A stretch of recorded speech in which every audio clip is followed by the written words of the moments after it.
அன்புக்குரிய சகோதர சகோதரிகளே, இன்று அன்னையாம் திரு அவை திருச்சிலுவையின் மகிமையின் விழாவை மகிழ்ந்து கொண்டாட நமக்கு அழைப்பு கொடுத்திருக்கிறது.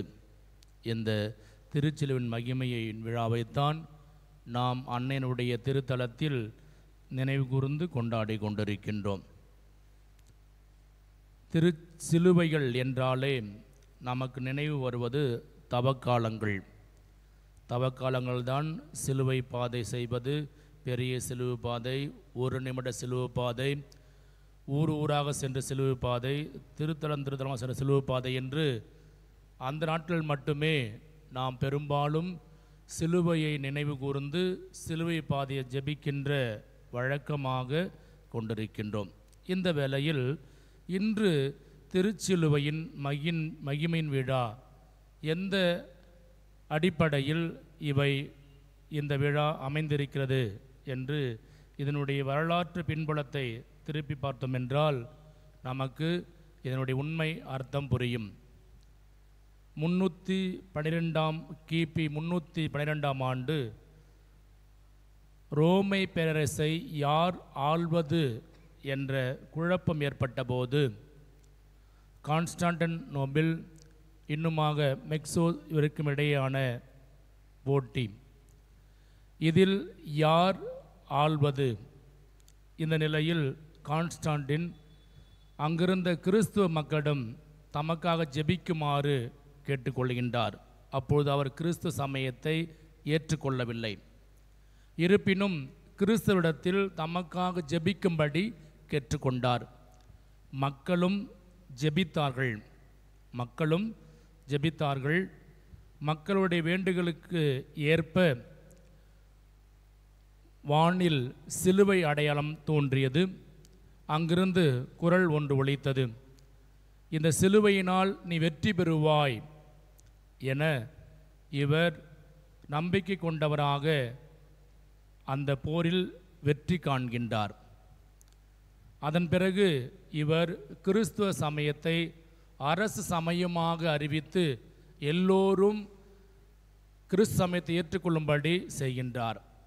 இதுதான் முதலில் இவர் செய்த செயல். அதன் பிறகு 326 ஆண்டு கிபி ஹெலனா என்பவர் எருசலேமுக்கு சென்று அங்கு இயேசு பாடுபட்ட சிலுவையை கண்டடைகின்றார். அதனை வணக்கத்தோடு தாம் வணங்கியதோடு மட்டுமல்லாமல் மக்களும் மற்றவர்களும் வணங்கவும் ஆராதிக்கும் செய்தார். இந்த ஒரு சூழ்நிலையில் இந்த சிலுவையானது பெர்சிய மன்னன் கைப்பற்றி செல்கின்றான். அவன் எடுத்து சென்ற பிறகு ஈராக்குக்கு எடுத்து சென்று வருகின்றான். அதன் பிறகு இந்த சிலுவையானது ஹெராக்லிஸ் என்ற மன்னனுடைய வழியாக மீண்டுமாக சிலுவையானது எருசலேமுக்கு கொண்டு வரப்படுகின்றது. அப்படி கொண்டு வரப்பட்டு போற்றப்பட்ட வணக்கத்திற்கு நாள்தான் இந்த செப்டம்பர் மாதம் 14ஆம் நாள். ஆக சிலுவையானது அன்றிலிருந்து இன்று வரை மிகவும் வணக்கத்திற்கும் போற்றுதலுக்கும் உரிய ஒன்றாக திரு அவை ஏற்று நாமும் அதை ஏற்று வணங்கி ஆராய்த்து வருகின்றோம். இந்த ஒரு சூழ்நிலையில் இப்படிப்பட்ட மகிமை நிறைந்த வணக்கத்திற்குரிய இந்த சிலுவையை பற்றி நமது பார்வை என்ன, அல்லது உங்கள் பார்வை என்ன? எத்தனை பேர் சிலுவை அஞ்சுக்கிறீங்க, சிலுவை போட்டுக்கிறீங்க? எத்தனை பேர் சுருவ கயிறு என்ற பெயரில் சிலுவை வச்சுக்கிறீங்க? போடுமா? எத்தனை பேர் வீட்டில் சிலுவை வச்சுக்கிறீங்க? ஆரைக்கு மாதா இருப்பாங்க, அந்தோனியார் இருப்பாங்க, லூர்து மாதா இருப்பாங்க, தூங்கும் சூசேப்பர் இருப்பார், தூங்காமல் இருக்கிற சூசேப்பர் இருப்பார். ஏன்னா எல்லா சுருவமும் இருக்கும். என்னைக்காவது பாடுபட்ட சிலுவையை நம் இல்லத்தில் வைத்து அதுக்கு சாம்பிராணி அல்லது வணக்கம் செலுத்தியது ஞாபகம் இருக்குதா? ஏன் வைக்கிறதில்ல? வைக்கிறீங்களா? Very good. வைக்க மாட்டான். ஏன் சொல்லுவானா? கஷ்டம் வந்துருமா, துன்பம் வந்துருமா. சிலுவையை நான் எத்தனையோ பேர் என்கிட்ட சொல்லிக்கிறாங்க, இந்த சிலுவை கோயில் வச்சுருங்க சாமி. ஏம்மா? ஒரே கஷ்டம் சாமி. சிலுவையை பாடுபட்ட சிலுவை இல்லத்தில் இருந்தால் பாடுபட்ட சிலுவையோ அல்லது அதை சார்ந்த படங்களோ வீட்டுத்தலங்கள் இருந்தால் அதனால் கஷ்டம் வருகிறது, துன்பம் வருகிறது. எனவே அதை ஆலயங்கள் போன்ற இடங்கள் வைப்பது தான் சரியானதான். ஆலயங்கள் போன்ற இடத்தில் வைப்பது தான் சரியானது. அதேமாரி நாம் யாரும் சிலுவை அடையாளம் போட மாட்டோம். எல்லா டாலரும் போடுவோம். நிறைய புனிதர்களுடைய உருவம் தாங்கிய சுரூபங்களை நாம் அணிந்திருப்போம். ஆனால் சிலுவைகளை பாடுபட்ட சிலுவையில் அணிஞ்சுக்கிறீங்களா? கழுத்தை போட்டுக்கிறீங்களா? யாரோ ஒருத்தவங்க 2 பேர் இல்லையா? மற்றவங்களாம் அதை போடுவதற்கு இந்த ஒரே காரணம்தான், கஷ்டம், துன்பம் வந்துவிடும் என்று. இன்றும் கூட சிலுவையை பொறுத்த மட்டில் நமது பார்வை சிலுவை என்றாலே கஷ்டமான, துன்பமான ஒன்றாக பார்க்கக்கூடிய நிலையில் இருக்கின்றோம். இதைத்தான் வரலாற்றிலும் சில இடங்களில் சிலுவையை பற்றிய பார்வையை நாம் பார்க்கின்றோம்.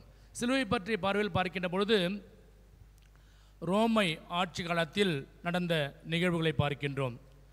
சிசரோ வல்லமையான பேச்சு திறமையும் தனித்துவமிக்க தத்துவ ஞானியுமாகிய அவர் ரோமை அதிகாரி முன்பாக தோன்றி இப்படி சொன்னார்: ரோமை கலாச்சாரத்திலிருந்து சிலுவையை அகற்றப்பட வேண்டும், சிலுவை அகற்றப்பட வேண்டும்.